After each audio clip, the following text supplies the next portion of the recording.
Eric Hudson here, and what we're going to be doing today is talking to my good man Dan the Man here, and we're going to talk about something that's dear to everybody's heart, and that's the good old credit score and everything, and what we need to do to have the best credit score to buy a house, maintain that credit score, and while you're in escrow on a house, things not to do.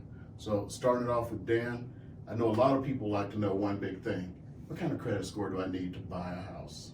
Sure. So first off, I'm Vice President of Mortgage Lending with Guaranteed Rate.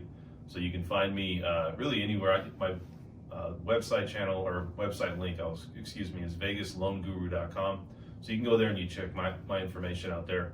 A lot of clients think that there's a certain minimum credit score that is, that they need to get, and it's usually in the high 6s or 700s. And actually, you can get a loan as low as 580. Now, FHA and VA, everybody thinks, well, there's a certain minimum credit score that's needed. Mm-hmm. That's actually dictated by the bank. Okay, so the bank is the one that makes the minimum requirements. If you go down to a 580 credit score, FHA or VA, FHA is going to require you to put at least 10% down. Mm-hmm. Okay, obviously VA's got compensating factors. They're going to be more lenient, but they still are more restrictive than the normal process of getting a VA loan. They go off of residual income. So the minimum credit rating really is a 580 credit score. I've seen where I can go to other banks other than my own bank, it's called brokering, down to a 500 score. Wow. Again, there's a lot of compensating factors to that. There's a lot of loan level pricing adjustments to that. Right. I would say though, if you really want to get started where it's really not going to be a big problem, you want to look at maybe 620 or higher. That's really, yeah, that's okay. Across the spectrum. That's VA, FHA, conventional loans. Okay, okay. So 620 or higher. So let's say I have a 580 credit score. I could qualify for a loan. I believe that my interest rates are going to be higher with that? They are. So what happens is the bank will always pass the risk to you. Okay. Okay, so they're going to say, look, you don't look as good as others, to get this loan. Doesn't mean we're going to turn you away, but you might have to put down a larger down payment. Okay. Your debt to income ratio might have to come down a bit, where instead of us approving you for an over 50% debt to income ratio on some of these loans, we're going to only put you down where you can't go over 40%. So you're really going to be restricted on how high of a loan you can go up to based upon your total debt. Okay, okay. So let's see, we're talking about 650. So what's considered a good credit score? A good credit score really is, there's tiers. If you look at conventional loans, like I said, VA and FHA is not credit score driven, but as you get a better credit score, you do get a better interest rate. That's for all products, but they're not going to discriminate against having maybe a subpar credit score. So 680 or higher for a VA or FHA will usually put you in a better tier and get you a better rate. Okay. Now it's different with conventional loans. Conventional loans are a lot more restrictive. They are credit score driven. I would say 720 or higher. That's the second tier, but that would get you started in a really good direction. 740 or higher is really the top tier. So when you see all these rates online, right, they're not taking compensating factors. They're just trying to get you excited. So you got other things that you have to look at. You have an 800 score or higher. I'm telling you, you're going to have some really good pricing. But 740 usually gets you at that top tier. I would say 720 is still good, and people can still seek a comparable rate. But again, there's other things, other compensating factors that come into just a good credit score. Okay, so you got that almost perfect of 800. That's going to really do a lot. It's really going to do a lot. I mean, you're really going to get that nice.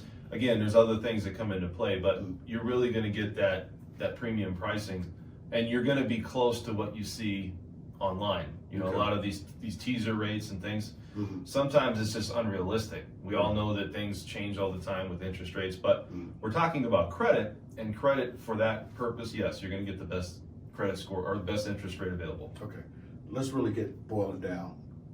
Everybody, you've been vice president over there for a minute. Yep. When people come in, what are you seeing as the average credit score that people have? You'll be shocked. Okay. It's probably anywhere from a 630 to a 650. So if you're in the 630, 650 range, don't be too bummed out. You're average. That's right. So that 800 credit score, and the guy's saying that may be the tippy top of the scale. Right. You know what I'm saying? That's exactly right. And then I have some people that say, how do I get my score up to get a better rating? Well, we can always go through that process. We have what's called a credit simulator. Okay. Okay, and we run this through 3 different bureaus. People have a misconception that, well, I went on to Credit Karma or I go on to these credit apps, you know, and they sign up for this stuff. There's a totally different algorithm that's put in place. We're going to go more conservative, and that's every mortgage company out there.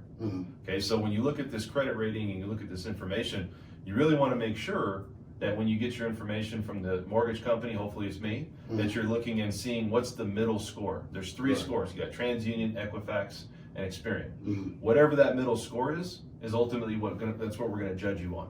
Okay. So if you get into a contract and you're like, well, I want to get to 680 and my credit score is a 635, there might not be an immediate way to get you to a 680. So unfortunately, you might have to just take the higher rate. Okay, I have to take the higher rate. Okay, cool. So let's pretend I come in, I got that 6. I mean, I know you can't quote, and this is one date in time. Right. We are talking, I mean, it is the end of January in 2020. I know I'm dating it. But just on today's date, I walk in and I have a 660 credit score. Sure. In general. Yeah. In general. About what's that interest rate?